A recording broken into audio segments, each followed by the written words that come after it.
அனைவருக்கும் வணக்கம். நான் யார் அப்படிங்கிற புத்தகத்துல இருந்து மகேஸ்வரி மாஸ்டர் நமக்கு ஞானத்தை பகிர்ந்துக்க வந்திருக்காங்க. வணக்கம் மாஸ்டர், நீங்க சொல்ல ஆரம்பிக்கலாம். அனைவருக்கும் இனிய காலை வணக்கம். நான் யார் ரமண மகரிஷி அருளிய ஆன்ம விசாரம் அப்படின்ற புத்தகத்துல இருந்து நாம பார்த்துட்டு இருக்கோம் மாஸ்டர்ஸ். இது வரைக்கும் 11 கொஸ்டின் ஆன்சர்ஸ் நம்ம பார்த்திருக்கோம். இதுல என்னன்னா, நான் உடல் அல்ல, நான் மனம் அல்ல, நான் பிராணனும் அல்ல, உண்மையான அந்த தூய்மையான ஆத்மாதான் நான் அப்படின்றதுதான் நம்ம ஒவ்வொரு வாரமும் பார்த்துட்டு இருக்கோம். அந்த ஆன்மாவை உணருவதற்கு நமக்குள்ள நான் யார் அப்படின்ற கேள்வியை நம்ம கேட்கணும் அப்படின்னு தான் ரமண மகரிஷி ஒவ்வொரு கொஸ்டின் ஆன்சர்லயுமே சொல்லிட்டு இருக்காரு. இந்த கேள்வியை கேட்க கேட்க நமக்குள்ள என்ன நடக்கும் அப்படின்னா, இப்ப எப்படி ஒரு வீடு கட்டுறோம்னு வச்சுக்கோங்களேன், அந்த வீட்டுல இருக்கக்கூடிய ஒவ்வொரு செங்கல்லா நீங்க எடுக்க எடுக்க எடுக்க மொத்த செங்கலையும் எடுத்துட்டீங்க அப்படின்னா அங்க அந்த இடத்துல ஒண்ணுமே இருக்காது. இல்லையா, அந்த வீடுன்ற ஒரு இடமே இருக்காது, வெற்றிடமாதான் இருக்கும்.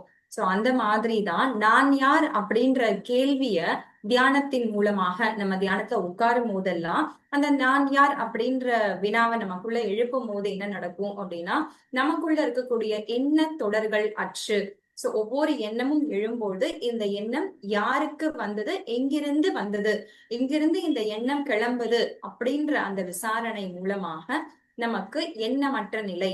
அப்போ அந்த ஒவ்வொரு எண்ணங்களா நமக்கு தொடர்ந்து வர வர இந்த கேள்வியை கேட்க கேட்க அந்த எண்ணங்களே இல்லாமல் எப்படி அந்த ஒவ்வொரு செங்கலா எடுக்க எடுக்க வெறும் காலி எம்டி ஸ்பேஸ் இருக்கும், அந்த மாதிரி நம்முடைய மனமும் மனதில் இருக்கக்கூடிய எண்ணங்களும் முழுமையாக நீங்கி அங்க அந்த ஆன்மா, உண்மையான அந்த தான் என்கின்ற உணர்வு நிலையை நம்மளால உணர முடியும் அப்படின்னு சொல்லியிருக்காங்க. இன்னையோட கொஸ்டின்ஸ் பாத்தீங்கன்னா, மனம் அடங்குவதற்கு வேறு உபாயங்கள் இல்லையா? இந்த மனதை அடக்குறது தான் பாத்தீங்கன்னா ரொம்ப சாத்தியமான விஷயம் இல்லையா? நம்ம அதுக்குதான் தினமுமே நிறைய பயிற்சிகள் பண்ணிக்கிட்டு இருக்கோம். அப்போ விசாரணையை தவிர வேறு தகுந்த உபாயங்கள் இல்லை. மற்ற உபாயங்களின் மூலம் அடக்க முயன்றால் மனம் அடங்கினால் போல் இருந்து மீண்டும் முன்னிருந்தவாறே எழுந்து நிற்கும். பிராணாயாமத்தாலும் மனம் அடங்கும். ஆனால் பிராணன் அடங்கியிருக்கும் வரையில் மனமும் அடங்கி இருந்து பிராணன் வெளிப்படும் போது தானும் வெளிப்பட்டு வாசனை வயத்தால் அலையும்.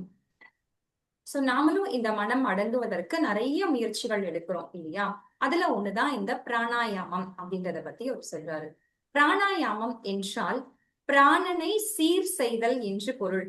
பிராணன் புலன்களுக்கு எட்டாத சூக்ஷ்மமான வாயு. நாம் சுவாசிக்கும் காற்று கூட வாயுதான். அது புலன்களுக்கு எட்டும் தூல வாயு. காற்று வீசுவதை நம் தோல் அறியும். பிராணன் என்னும் வாயு ஜீவனின் விசேஷ சக்தி வாயு. அது ஸ்தூல சூக்ஷ்ம உடம்புகள் முழுவதும் பரவி இயக்க சக்தியை தருகிறது.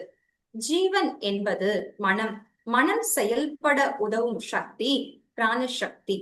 மனம் அதி தீவிரமாக வேலை செய்யும் போது அதற்கு அதிக பிராணனும் தேவைப்படும். மனம் அடங்கும் போது பிராணன் தேவையும் அடங்கும். இது நம்ம எல்லாருமே உணர்ந்திருக்கோம் இல்லைங்களா? நம்மளுடைய எண்ணங்கள், நம்மளுடைய மனம், நம்மளுடைய சுவாசம், இது மூன்றுத்துக்கும் நமக்கு நெருங்கிய தொடர்பு இருக்கு. அதனாலதான் பத்ரிஜி என்ன சொல்லியிருக்காங்க அப்படின்னா, உங்களுடைய சுவாசத்தை கவனிங்க. சுவாசத்தின் கவனிப்பதன் மூலமாக மட்டுமே நம்மளுடைய மனதை நம்மளால அடக்க முடியும். ஒவ்வொரு சுவாசத்துக்கும் நம்மளுடைய மனதுக்கும் நெருங்கிய தொடர்பு இருக்கு. இந்த மனம் பாத்தீங்கன்னா பிராணன், நம்மளுடைய மூச்சு காத்த தியானம் பண்ணவங்களுக்கு நல்லா தெரியும். ரொம்ப நேரம் தியானம் பண்ணும் போது அந்த மூச்சே நமக்குள்ள இருக்கா இல்லையான்ற நிலைக்குதான் நம்ம போவோம். அப்பதான் நமக்கு அந்த எண்ணமற்ற நிலை அப்படின்றது நமக்கு சாத்தியம் இல்லையா? அந்த மாதிரி அதே மாதிரி நீங்க ஒரு கோபமா இருக்கும் போது, டென்ஷனா இருக்கும் போது அப்பெல்லாம் பாத்தீங்கன்னா உங்களோட சுவாசம் வேகமா செயல்படும். இதே நீங்க அமைதியா தியானத்துல உட்காரும் போது, இல்ல நீங்க ஹாப்பியா இருக்கும் போது உங்க மூச்சு கவனிச்சீங்க அப்படின்னா அது ரொம்ப இயல்பா போயிட்டு இருக்கும். ஆனா இதையெல்லாம் நம்மளால உணர முடியும் இல்லையா? இந்த சுவாசத்தை உணர முடியுது. ஆனா பிராணன் அப்படின்றது பாத்தீங்கன்னா நம்மளோட உடல் முழுக்க 72,000 நாடி நரம்புகள்லயும் இருக்கக்கூடியதுதான் இந்த பிராண சக்தி. நம்ம தியானம் பண்ணும் போது நமக்கு கிடைக்கக்கூடிய சக்தியும் அதுதான். அதன் மூலமா தான் நமக்கு நிறைய நோய்கள் நம்மளால விடுபட முடியுது. நம்ம தியானத்துல உட்காரும் போது நம்மளோட சூக்ஷ்ம உடல் தான் நம்மளுடைய மனம் இல்லையா? அந்த மனம் இயங்குவதற்கு தேவையானதுதான் இந்த பிராண சக்தி, இந்த பிராணன் அப்படின்றது. பிராணன் அப்படின்னா மூச்சு காத்துல மட்டும் இல்ல, நம்மளுடைய உயிரோட கலந்ததுதான் அந்த பிராணன் அப்படின்றது. அந்த பிராண சக்தியின் மூலமாக, அந்த பிராணாயாமம் பயிற்சி பண்றதன் மூலமாக நம்மளால கொஞ்ச நேரம் மட்டும்தான் எண்ணமற்ற நிலையில இருக்க முடியும் அப்படின்னு ஐயா இங்க சொல்றாங்க. பிராணன் ஆகாயம் முழுவதும் பரவி இருக்கிறது. ஸ்தூல உடலுக்கு எப்படி சுவாசம் முக்கியமோ அது போல சூக்ஷ்ம உடலுக்கு பிராணன் அவசியம். எப்படி நம்மளுடைய இந்த உடல் இயக்கத்துக்கு நம்மளோட சுவாசம் முக்கியமோ அந்த மாதிரி நம்மளுடைய மனம் இயங்குவதற்கு இந்த பிராணன் ரொம்ப ரொம்ப முக்கியமானது. சோ அதனாலதான் என்ன சொல்றாங்க, அந்த பிராண சக்தி இல்லைன்னாதான் நமக்கு இம்யூனிட்டி பவர் கம்மியாயிட்டு நம்ம உடம்புல அந்த சூக்ஷ்ம உடல்ல முதல்ல பிரச்சனை வந்தாதான் அது நமக்கு ஸ்தூல உடல்ல வெளிப்படும். அதாவது பிசிக்கல் பாடியில நமக்கு நோயா அது வெளிப்படுது. பிராணனை சூக்ஷ்ம சரீரம் சீராக பயன்படுத்தும்படி செய்யும் பயிற்சிக்கு பிராணாயாமம் என்று பெயர். சோ இந்த பிராணாயாமம் பண்றதன் மூலமாக நீங்க உங்களுடைய உடலை ஆரோக்கியமாக வைத்துக் கொள்ள முடியும். அது என்ன பண்ணும் அப்படின்னா, நம்மளோட சூக்ஷ்ம சரீரத்துல இருக்கக்கூடிய அந்த நோய்கள் எல்லாத்தையும் நீக்கும். பிராணனுக்கு சீரான பிராணன் உடல் முழுவதும் பரவும்படி செய்யும். ஸ்தூல உடலின் சுவாசமும் சூக்ஷ்ம உடலின் பிராண போக்குவரத்தும் ஒன்றுக்கொன்று நேரடி சம்பந்தம் கொண்டிருக்கின்றன. ஆதலால் பிராணனை சீர் செய்வதன் மூலம் முயல்பவர்கள் சுவாசத்தை சீர் செய்ய பழகுகிறார்கள். முறையான கால அளவில் முறையான அளவுக்கு உள்மூச்சு வெளிமூச்சு விட்டு பழகும் போது சூக்ஷ்ம உடலின் பிராண ஓட்டமும் சீராகிறது.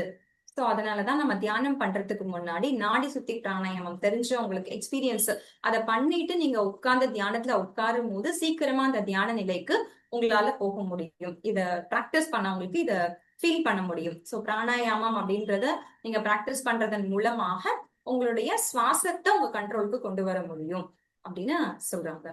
பிராணனை சூக்ஷ்ம உடலில் ஓரிடத்தில் தேக்கி வைக்கும் கலையை பயில்வதுதான் சித்தர்களின் யோக முறை. இதன் மூலம் மனம் அடங்கும் என்பதும் அனுபவ உண்மை. இதையே பகவான் ரமணர் பிராணனை அடக்குதல் என்று குறிப்பிடுகிறார். மனம் அடங்கும் போது பிராணனும், பிராணன் அடங்கும் போது மனமும் அடங்கும்.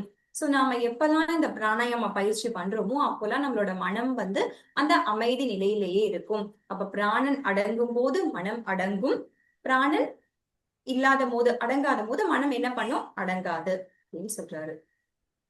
மனதை இவ்வாறு வலுக்கட்டாயமாக பிராண அபியாசத்தால் அடக்குவதால் அதிக பலன் இல்லை. இது பகவானின் அனுபவ உண்மையில் வெளிப்படும் கூற்று. வலுக்கட்டாயமாக அடக்கிய நீராவி குக்கரில் இருந்து வீல் என்று முன்னை விட வேகமாக பீச்சிக்கொண்டு வெளிவருவது போல மனமும் பிராணயாமத்தில் அடங்கி இருந்து எங்கு நின்றதோ அந்த இடத்திலிருந்து மீண்டும் வெளிப்படும். சோ நம்ம அந்த பிராணாயாம பயிற்சி எல்லாம் பண்ணுவதன் மூலமாக நமக்கு ஒரு பெர்மனன்ட் சொல்யூஷன் கிடைக்காது, ஒரு டெம்பரவரியான சொல்யூஷன். அந்த நிமிஷம் மனம் அடங்கின மாதிரி இருக்கும், அதுக்கப்புறம் மறுபடியும் என்னமாகும், பழையபடி அதனுடைய எண்ணங்களை உற்பத்தி பண்ற வேலையை ஆரம்பிச்சிடும் அப்படின்னு சொல்றாரு. எப்படி ஒரு நம்ம பெருங்காயம் எல்லாருமே கிச்சன்ல வச்சிருப்போம் இல்லையா, பெருங்காய டப்பா. அதுல நம்ம பெருங்காயம் யூஸ் பண்ணதுக்கு அப்புறம் அந்த டப்பாவோட ஸ்மெல்ல நீங்க என்ன போட்டாலுமே அந்த பெருங்காய ஸ்மெல் மட்டும் அதை விட்டு போகவே போகாது. அந்த மாதிரிதான் நம்முடைய மனமும், நீங்க என்ன பயிற்சிகள் பண்ணாலும் திரும்ப திரும்ப அதனுடைய ஆணிவேர் எங்கவோ அங்கேயேதான் நிற்கும் அப்படின்னு சொல்றாரு.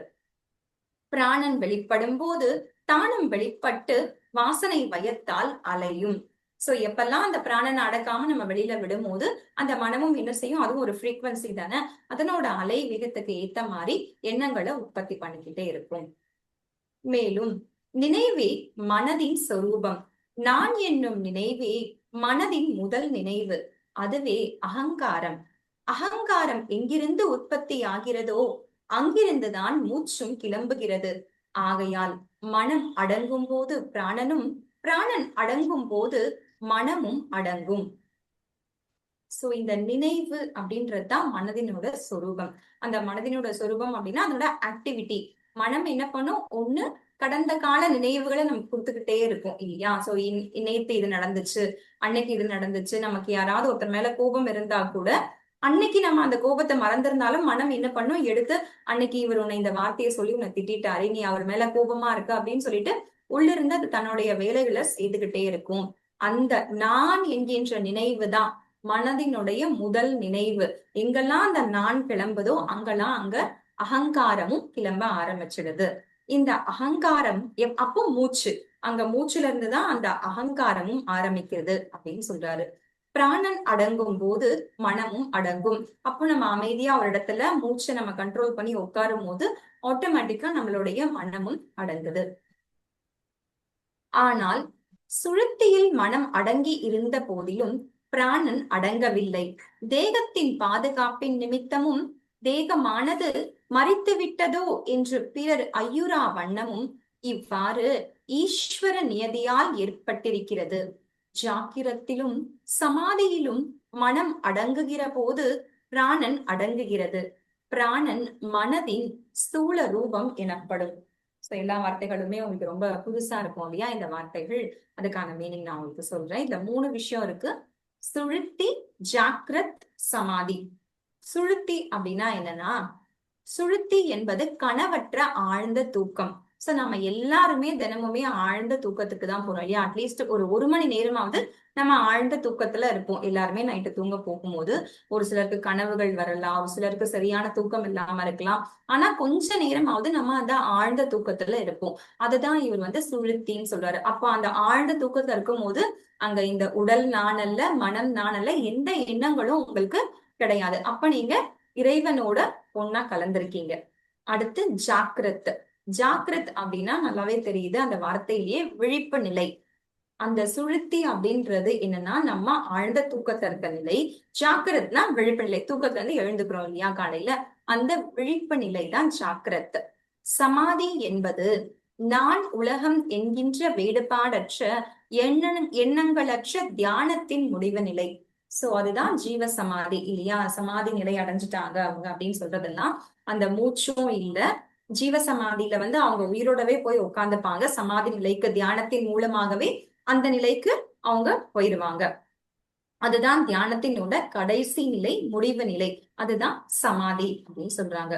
இம்மூன்று நிலைகளிலும் மனம் அடங்கினாலும் அடங்காமல் இருந்தாலும் பிராணன் தன் பாட்டுக்கு இயங்கியபடி இருக்கும். சோ இந்த 3 இடத்துலயுமே பாத்தீங்கன்னா நம்மளோட கனவுலையும் சரி, நம்மளுடைய விழிப்பு நிலையிலையும் சமாதி நிலை, இந்த 3 நிலைகள்லயுமே என்ன பண்ணிட்டு இருக்கோம்? நம்மளுடைய சுவாசம், அந்த பிராணன் அப்படின்றது நமக்குள்ள ஓடிக்கிட்டே தான் இருக்கும். ஆனா அங்க என்ன இருக்காது? மனம் இருக்காது இல்லையா? அந்த எண்ணங்கள் அற்ற நிலையில நாம இருப்போம். இதுதான் ஈஸ்வரன் ஏற்படுத்தி வைத்திருக்கும் கட்டமைப்பு. அந்த சிவன் சொல்றாங்க இல்லையா, நமக்குள்ள இருக்கக்கூடிய அந்த ஆன்மா, இதுதான் இறைவன் நமக்குள்ள ஏற்படுத்தி வச்சிருக்கக்கூடிய ஒரு அற்புதமான விஷயம். அப்ப பிராணனை தற்காலிகமாக அமுக்கி பிடித்து நிறுத்துவதால் மனமும் போதிய ஓட்டம் இன்றி நின்று போகும். சோ நம்ம செல்ஃப் கண்ட்ரோல் பண்ணி அந்த சுவாசத்தை நிறுத்தும் போது, அந்த பிராணனை அடக்கும் போது என்ன பண்ணும்? மனம் அடங்கினார் போல இருக்கும். இதையே சில போதை மருந்துகள், சோ நிறைய பேர் இந்த ட்ரக்ஸ் எல்லாம் எடுத்துக்கிறாங்க இல்லையா, ஏதோ ஒரு கஷ்டம், ஏதாவது ஒரு ரீசன் சொல்லுவாங்க இல்லையா அவங்க. இப்போ அந்த நேரம் அவங்களுக்கு என்ன நடக்குது? அந்த மூச்சு நிக்கிற மாதிரி இருக்கு. அப்ப அவங்க ஆழ்ந்த அந்த எண்ணமற்ற நிலையில இருக்கும்போது அவங்களுக்கு ஒரு சந்தோஷத்தை கொடுக்கிற மாதிரி இருக்கு. ஆனா அது நிரந்தரமான சந்தோஷம் கிடையாது. அது எல்லாமே ஒரு போதை பொருட்கள். அப்போ எப்படி நம்ம இதுல இருந்து வெளியில வர முடியும் அப்படின்னா, இது போன்ற செயற்கை முறை மனவடக்கத்தால் எந்த பலனும் இல்லை. விசாரித்து பழகுவதே சிறந்தது என்பது பகவான் ரமணரின் கருத்து. சோ இந்த மாதிரி நீங்க வெளியில இருந்து என்னதான் நீங்க பயிற்சிகள் பண்ணாலும் உங்களுக்குள்ள நீங்க தனியா அமைதியா உட்கார்ந்து தியானம் பண்ணிட்டு இந்த நான் யார் எப்படி அப்படிங்கிற விசாரணை மூலமாக மட்டுமே உங்களுக்கு அதற்கான தீர்வு கிடைக்கும் அப்படின்னு சொல்றாரு.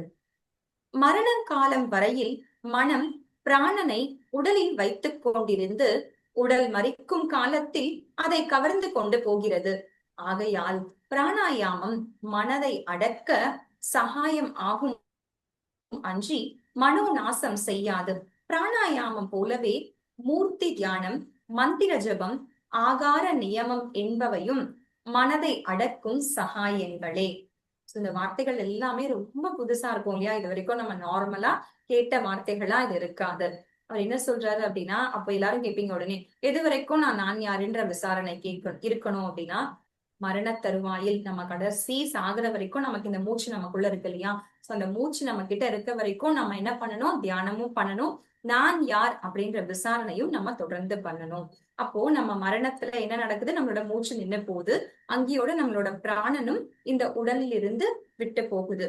அப்போ மனதை அடக்க சகாயம். அப்போ இந்த மனதை அடக்கணும் அப்படின்னா அந்த பிராணனை அடக்கினாக்கா அது முடியாது. அதே மாதிரி மூர்த்தி தியானம் அப்படின்னா என்னன்னு சொல்றாரு? மூர்த்தி தியானம் அப்படின்னா பூஜை பண்றது. இந்த பூஜை புனஸ்காரங்கள் இதெல்லாம் நம்ம செஞ்சு நம்ம இறைவனை அடைஞ்சிடலாம் அப்படின்னு நாம ஒரு மாயையில இருக்கோம் இல்லையா? அதுவும் சாத்தியம் ஆகாது. மகாவிஷ்ணு, முருகர், நடராஜர் போன்ற மூர்த்திகளை மனதில் நிறுத்தி தியானம் செய்வது மூர்த்தி தியானம். சோ இந்த மாதிரி அவங்கள மனசுல வச்சு தியானம் பண்றாங்க இல்லையா? அதுக்கு பேர் தான் மூர்த்தி தியானம் அப்படின்னு சொல்றது. மந்திர ஜபம் என்பதும் இது போன்றதே. மந்திரம் எல்லாருக்குமே தெரியும் இல்லையா? நிறைய மந்திரங்கள் சொல்லுவாங்க. காயத்ரி மந்திரம், அந்த மாதிரிலாம் நிறைய மந்திரங்கள் உச்சரிச்சு அதன் மூலமாக நான் இறைய அடைவேன் அப்படின்னு சொல்லுவாங்க. இது எல்லாமே மந்திர ஜபம் என்பது இது போன்றதே. முதலாவதை பிரதிமா என்றும், அது ஒரு சான்ஸ்கிரிட் வேர்டுன்னு நினைக்கிறேன்னா, எனக்கும் அதுக்கு மீனிங் தெரியல. அப்ப ஓம் நமச்சிவாய, ஓம் நமோ நாராயண போன்ற நாம ஜபம், காயத்ரி, சுக்லாம்பரதம், ஓம் நமஸ்தே என்று பகவான் முதலிய மந்திரங்களின் பொருளை நினைத்து செய்கிற தியானங்கள், சாத்வீகமான உணவு பழக்கங்கள் ஆகியவை மனதை சலனமின்றி வைத்திருக்க உதவும் உபாயங்கள் மட்டுமே. இதெல்லாம் செய்யறதுனால என்ன நடக்கும் அப்படின்னா, மனம் சலனமற்று இருக்கும். ஓகேங்களா? மனதை ஒருநிலைப்படுத்த இந்த உபாயங்கள் உதவும். சோ நம்ம மைண்ட போக்கஸ் பண்றதுக்கு, நம்மள டைவர்ட் ஆகாம நம்மள இந்த ஸ்பிரிச்சுவல் பாத்வே கண்டினியூ பண்றதுக்கு இந்த சாத்வீக உணவுகளும் இந்த மந்திர ஜபங்களும் நம்மள ஒருமுகப்படுத்துறதுக்கு உதவியாக இருக்கும். இவை ஓடுகின்ற மனதை ஒருநிலைப்படுத்த உதவும் உபாயங்களே. கடைத்தெருவில் நடக்கும் யானை தன் சுபாவத்தால் விற்பனைக்கு தொங்கவிடப்பட்டிருக்கும் வாழைப்பழ சீப்புகளை இழுத்து விழுங்கிவிடும். இதை தடுக்க யானை பாகன் அதன் துதிக்கையில் ஒரு கம்பை கொடுத்து விடுவான். யானை அதை கீழே போடாது, பழங்களையும் பறிக்காது. சோ இந்த யானை தெருவுல போகும்போது பாத்தீங்க அப்படின்னா கடையில இருக்கக்கூடிய அந்த பழத்தை எடுத்து சாப்பிடும் இல்லையா? அப்போ அதை பண்ணக்கூடாது அப்படின்றதுக்காக இந்த யானை பாகன் என்ன பண்ணிருப்பாரு? அதோட தும்பிக்கையில ஒரு குச்சியை கொடுத்திருப்பாரு. சோ அது கிரிப்பா பிடிச்சிட்டு இருக்கும் போது அதை என்ன பண்ணாது? அந்த குச்சியை கீழே போட்டுட்டு அந்த பழத்தை எடுக்காது. இத மாதிரிதான் நம்ம மனம் அடங்குவதற்கு என்ன பயிற்சிகள் பண்ணாலும் அது அந்த குச்சியை நம்ம பிடிச்சிட்டு இருக்கிற வரைக்கும் தான். அந்த குச்சியை நம்ம கீழே போட்டோம் அப்படின்னா என்ன பண்ணோம்? மனம் ஆட்டோமேட்டிக்கா அந்த யானை போய் அந்த பழத்தை எடுக்க ஆரம்பிச்சிடும். அந்த மாதிரியான ஒரு சாதாரணமான விஷயம், நம்மளோட மனதை அப்போதைக்கு டெம்பரவரியா அடக்கக்கூடிய விஷயங்கள் தான் இந்த விஷயங்கள் எல்லாமே. இது போலத்தான் நாம ஜபம், மந்திர ஜபம், மூர்த்தி வழிபாடு, மூர்த்தி தியானம், இவை அலைப்பாயும் மனதை அடக்கும் உபாயங்களே. இது என்ன பண்ணும் அப்படின்னா, அலைப்பாயக்கூடிய மனதை டெம்பரவரியா அடக்குமே தவிர அதுக்கு ஒரு பெர்மனன்ட் சொல்யூஷன் கொடுக்காது. ஜபம், மூர்த்தி ஞானம் வலுப்பட மனதின் நினைவுகளும் பலவீனம் அடைந்து விடுகின்றன. அதே சமயம் ஒரே கருத்தை பற்றி நீண்ட நேரம் சிந்திப்பதற்கு தேவையான சக்தி பலமடைகிறது. ஆத்மாவை பற்றி விசாரணை செய்வதற்கும் நான் யார் என்கின்ற விசாரணை வலுப்படுவதற்கும் இந்த பயிற்சிகள் பெரிதும் உதவுகின்றன. சோ யாராலையுமே எடுத்த உடனே நான் யார் அப்படின்ற கேள்விய கேட்கவோ இல்ல அந்த மனம் ஏத்துக்கவோ ஏத்துக்காது. சோ இந்த மாதிரியான பிராக்டிஸ் எல்லாம் நீங்க பழக பண்ண என்ன நடக்கும் அப்படின்னா, உங்க மனம் ஒருநிலைப்பட்டு ஒரு நாள் நீங்க அந்த நான் யார் அப்படின்ற விசாரணையை தொடர்ந்து செய்வதற்கு உங்களுக்கு உறுதுணையாக இருக்கும். இது ஒரு டூல்ஸ் மாதிரி, ஒரு கருவி மாதிரி நமக்கு யூஸ் ஆகும் அப்படின்னு தான் சொல்றாரு. அடுத்தது பாத்தீங்கன்னா ரொம்ப ரொம்ப முக்கியமானது உணவு கட்டுப்பாடு. சோ வாழ்க்கையில் மிக முக்கியமானது ஆகார கட்டுப்பாடு. மிதமான ஆகாரம், சாத்வீகமான உணவு. அதுலயும் கூட எப்படி பிராக்கெட்ல போட்டிருக்காங்க, காரசாரம், புளிப்பு குறைந்த உணவுகள். இவை எல்லாம் மனதினுடைய சத்துவ குணத்தை விருட்சி அடைய உதவுகின்றன. அப்படின்னா சாத்வீக குணம்னா தெரியும் இல்லையா? நம்ம 3 விதமான குணங்கள் இருக்கு. சாத்வீக குணம், ரஜோ குணம், தாமச குணம். இந்த சாத்வீக குணம் தான் ஆன்மீகவாதிகள் பின்பற்றக்கூடிய அந்த சாத்வீகமான குணம் 80% வந்து நமக்கு சாத்வீக குணம் இருந்தா மட்டுமே நம்மளால இந்த ஸ்பிரிச்சுவல்ல வந்து கண்டினியூ பண்ண முடியும். அதாவது அந்த இந்த நான்வெஜ் வர சாப்பிடாம இருக்கிறது, புளிப்பு இந்த வரல ரொம்ப குறைவா சாப்பிடுறது, இது எல்லாமே வந்து பாத்தீங்கன்னா சாத்வீக குணம். ரஜோ குணம் அப்படின்னா எப்பவுமே வந்து ஒரு கோபமா இருக்கிறது, ராட்சச குணம் அப்படின்னு சொல்லுவாங்க. அடுத்தது தமோ குணம் அப்படின்னா ரொம்ப சோம்பேறித்தனமா இருக்கிறது, எப்பவுமே வந்து ரொம்ப லேசியாவே இருப்பாங்க. சோ இது வந்து சாரி தமோ குணம். ஓகேங்களா? நமக்கு தேவையானது ஆன்மீகவாதிகளுக்கு சாத்வீக குணம். யாரையும் துன்புறுத்தக்கூடாது, நாமும் யாரால துன்புறக்கூடாது அப்படின்னு நம்ம இந்த பழங்கள் மேக்சிமம் சுத்த சைவ உணவுன்னு பாத்தீங்கன்னா பழங்கள், காய்கறிகள் இதெல்லாம் தான் சொல்லுவாங்க. சோ அந்த மாதிரியான உணவுகளை நீங்க எடுக்கிறதன் மூலமாக உங்களுடைய குணநலன்கள்ல மாற்றம் வரும் அப்படின்னு சொல்றாரு. ஆகாரம் என்பது வயிற்றுக்கு போடும் உணவு மட்டும் அன்று, கண்ணால் காணும் காட்சி, காதால் கேட்கும் பேச்சு, முகர்தல், தொடுதல் ஆகிய புலன் விஷயங்களும் மனதிற்கு நாம் அளிக்கும் ஆகாரங்கள் என்பது பகவானின் விளக்கம். சோ நாம என்ன நினைச்சுக்கிறோம், ஆகாரம் அப்படின்னா நாம இந்த வாய் வழியா உண்ணக்கூடிய உணவு மட்டும் கிடையாது. நம்மளுடைய இந்த ஐம்புலன்கள் வழியாக என்ன விஷயங்களை பாக்குறோம், என்ன விஷயங்களை கேட்கிறோம், என்ன விஷயங்களை பேசுறோம் அப்படின்றதுல நாம ரொம்ப அவேர்னஸா விழிப்புணர்வோட இருக்கணும். அப்படி இருக்கும்போது மட்டும்தான் நாம என்ன பண்ண முடியும், நம்மளோட மனதினோட தன்மைகளை புரிஞ்சு அதுக்கேத்த மாதிரி நம்மளோட பயிற்சிகளையும் நம்ம விசாரணையும் பண்ண முடியும் அப்படின்னு சொல்ற. உணவு கட்டுப்பாடும் வேணும். இந்த 5 சென்ஸ் ஆர்கன்ஸ் மூலமாக வெளியில இருந்து வரக்கூடிய விஷயங்களை ஸ்டாப் பண்ணவும் நமக்கு தெரியணும். தேவையில்லாத விஷயத்த. சோ அதுதான் பத்ரிஜி ரொம்ப அழகா சொல்லியிருக்காங்க. No gossip, no complaint, no judgment. இந்த மாதிரியான விஷயங்கள்லாம் நம்ம பண்ணும்போது ஆட்டோமேட்டிக்கா நம்ம அந்த புலன் அடக்கம் அப்படின்னு சொல்லுவாங்க, நம்மளோட 5 சென்ஸ் ஆர்கன்ஸ நம்மளால கண்ட்ரோல் பண்ண முடியும். அப்படி கண்ட்ரோல் பண்ணுவதன் மூலமாக நம்ம தொடர்ந்து இந்த நான் யார் அப்படின்ற விசாரணையை உங்களால செய்ய முடியும் அப்படின்னு சொல்லியிருக்காங்க. அடுத்த கேள்வி, விசாரணை விஷய வாசனைகள் அளவற்றனவாய் கடலில் அலை போல தோன்றுகின்றனவே, அவை எல்லாம் எப்பொழுது நீங்கும்? சோ எல்லாருக்குமே இந்த கேள்வி இருக்கும் இல்லையா? தியானத்துல உட்கார்ந்த உடனே எண்ணங்கள் வந்து பயங்கரமா வந்துட்டே இருக்கு அப்படின்னு நிறைய பேர் சொல்லுவாங்க. அதுதான் இங்கேயும் கொஸ்டினா கேக்குறாங்க. இப்படி தொடர்ந்து எண்ணங்கள் அலைகள் போல, கடல்ல எப்படி அலை தொடர்ந்து வந்துகிட்டே இருக்கோ அந்த மாதிரி அலை போல எண்ணங்கள் வந்துகிட்டே இருக்கு. அப்போ அது எப்பொழுது நீங்கும் அப்படின்னு கேள்வி கேக்குறாங்க. அதுக்கு ரமணர் சொல்லக்கூடிய பதில், சொரூப தியானம் கிளம்ப கிளம்ப நினைவுகள் எல்லாம் அழிந்து போகும். சொரூப தியானம் அப்படின்றது என்ன, அந்த நான் யார் அப்படின்ற கேள்வியின் மூலமாக நம்மளுடைய அந்த உண்மையான ஆன்மாவை நாம உணர ஆரம்பிக்க என்ன நடக்கும் அப்படின்னா, இந்த எண்ணங்கள் எல்லாம் எப்படி கடல்ல இருக்கக்கூடிய அலைகள் அடங்குவது போல இந்த எண்ணங்கள், நம்மளுடைய நினைவுகள் எல்லாமே அழிந்து போகும் அப்படின்னு சொல்றாரு. சொரூப தியானம் என்பது ஓரிடத்தில் அமர்ந்து அல்லது அன்றாட வேலைகளில் ஈடுபட்டு கொண்டிருக்கும் போது தொடர் சங்கிலி போல எழும் எண்ணங்களை, இந்த எண்ணம் யாருடையது, இதை எண்ணுவது யார் என்று எண்ணம் எழும்போதே முடிந்தவரை சிந்தித்திருப்பது ஆகும். 2 கொஸ்டின் கேட்க சொல்றாரு. ஒரு எண்ணம் ஆரம்பிக்கும் போதே இந்த எண்ணம் யாருடையது, இதை எண்ணுவது யார் என்று எண்ணம் எழும்போதே, ஒரு எண்ணம் எழும்போதே முடிஞ்ச வரைக்கும் நீங்க கேள்வி கேட்க கேட்க அதற்கான அந்த எண்ணங்கள் வந்து கொஞ்சம் கொஞ்சமா மறைஞ்சு போயிட்டே இருக்கும். இதனால் எண்ணங்களின் மூலமாகிய நான் என்னும் அகங்காரம் அதன் ஆதாரமாகிய ஆத்மாவிலேயே நிறுத்தப்படும். ஒவ்வொரு வாட்டி நீங்க எண்ணங்கள் வரும்போதும் தொடர்ந்து உங்களோட கேள்விகளை கேட்க கேட்க என்ன நடக்கும் அப்படின்னா, அந்த நான் என்கின்ற தன்மை கொஞ்சம் கொஞ்சமா மறைஞ்சு அந்த நான் என்கின்ற அகங்கார நிலை போயிட்டு அந்த தான் என்கின்ற உண்மையான அந்த ஆத்மஸ்வரூப நிலைய உங்களால உணர முடியும் அப்படின்னு பதில் சொல்லியிருக்காரு. ஓகே மாஸ்டர்ஸ், இதோட முடிச்சுக்கிறேன் நான் இன்னைக்கு செஷன்.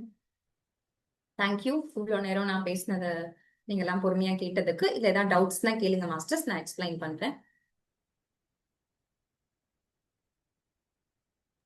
தேங்க்யூ மாஸ்டர், ரொம்ப அருமையா சொன்னீங்க. அதாவது நம்ம மனிதர்கள் எப்படி இருக்கோம்னா, அந்த மனதுக்கு வந்து அடிமையா இருக்கும். மனசுக்கு அடிமையா இருக்கிறதுனாலதான் நம்ம மனுஷங்களுக்குமே அடிமையா இருக்கும். சோ நமக்கு பிரச்சனையே என்னன்னா, நம்மளுடைய எண்ணங்கள்ல இருந்து எப்படி தப்பிக்கிறது அப்படிங்கறதா. எண்ணம்ங்கிற அந்த சிறையில நம்ம மாட்டிட்டு இருக்கோம், அது உள்ள இருக்கும். ஸோ ரமண மகரிஷியும் சரி, நம்ம மனம் வந்து சும்மாவே இருக்காது. கடந்த காலத்துல நடந்த நிகழ்வெல்லாம் எடுத்துட்டு வந்து காட்டும். இப்படி நடந்துருச்சு, அதெல்லாம் நம்ம மனம் வந்து செஞ்சுட்டே தான் இருக்கும். ஸோ அதிலிருந்து சில பேர் விடுபடுறதுக்கு தான் இந்த மாதிரி போதை பழக்கங்களுக்கு அடிமையாக்கிக்கிறது. ஏன்னா அந்த எண்ணங்கள்ல இருந்து எப்படி வெளியில வர்றதுன்னு அவங்களுக்கு ஒரு தெரியல. அதனால ஒரு டெம்பரரியா ஒரு ப்ளஷர் கொடுக்குற ஒரு விஷயத்துல போய் அவங்க வந்து சிக்கிக்கிறாங்க. ஒரு அடிக்ஷன்ல போய் மாட்டிக்கிறாங்க. இதுவே தான் எக்கார்ட் டோலேயுமே சொல்லியிருக்காரு. இந்த மனசு வந்து எப்படின்னா, நம்மள வந்து இப்படி நெறைய விஷயங்கள், நெறைய நமக்கு வந்து பார்த்தீங்கன்னா, மனதுக்குள்ள சத்தங்கள் வந்துட்டே இருக்கும். நெறைய பேர் பேசிட்டு இருக்கிற மாதிரி எல்லாம் இருக்கும். ஸோ அதெல்லாம் என்னன்னு பார்த்தீங்கன்னா, நீங்களே பலவிதமான பிம்பங்கள உருவாக்கி வச்சிருப்பீங்க உங்களுக்குள்ள. ஸோ நம்ம வந்து ஏதோ ஒண்ணு யாரோ ஏதோ பேசிக்கிட்டே இருக்கிற மாதிரி இருக்கே நம்ம மனசுக்குள்ள. யார் இது? அப்படிங்கிற மாரி நமக்கு தோணும். அது யாருன்னு பார்த்தீங்கன்னா, நீங்க உருவாக்கி வச்சிருக்கிற பின்பங்கள் தான். உங்கள பத்தி நீங்களே வந்து நெகட்டிவா ஒரு விஷயத்த உருவாக்கி வச்சிருப்பீங்க. உங்களுக்குள்ள நெகட்டிவும் இருக்கும், பாசிட்டிவும் இருக்கும். 2மே தானே இருக்கு. ஸோ அந்த 2 பின்பங்களும் தான் பேசிக்கிட்டே இருக்கும். ஸோ அதிலிருந்து நம்ம வந்து விலகி நின்னு நம்ம பார்க்கணும். அதுக்கு தான் நம்ம அடிக்கடி வந்து நான் யார்? அப்படிங்கிற அந்த கேள்விய கேட்கணும். இந்த ஆன்ம சொரூபத்த நம்ம உணரணும் அப்படின்னு ரமண மகரிஷி சொல்லியிருக்காரு. ஸோ நம்ம எல்லாருமே தூங்கும் பொழுது அந்த நான் அப்படிங்கிற நிலை இல்லாம தான் போயிட்டு வரோம். சொல்லப்போனா என்னன்னா நம்ம தூங்கும்போது ஒரு ட்ரீம்ஸ் இருக்கு. ட்ரீம்ஸ் இருக்கும்போது அதை நம்ம பார்க்குறோம். ட்ரீம்லெஸ் ஸ்டேட் அப்படிங்கிறது 2 விதமான நிலை இருக்குல்ல. ட்ரீம்ஸே இல்லாம. அப்ப நம்ம ஒண்ணுமே இல்லாத அந்த நிலையில தான் இருந்துட்டு இருக்கிறோம். அப்ப இந்த உடல், மனம் இதெல்லாம் தாண்டி அப்பாற்பட்ட நிலையில நம்ம இருக்கிறோம். ஸோ அதுதான் ரமண மகரிஷி, பெரிய பெரிய குருமார்கள் எல்லாருமே அதை தான் இங்க சொல்ல வராங்க. ரொம்ப ரொம்ப நன்றி மாஸ்டர். ரொம்ப அற்புதமா சொன்னீங்க. நம்ம இதோட இந்த செஷனை எண்ட் பண்ணிக்கலாம்.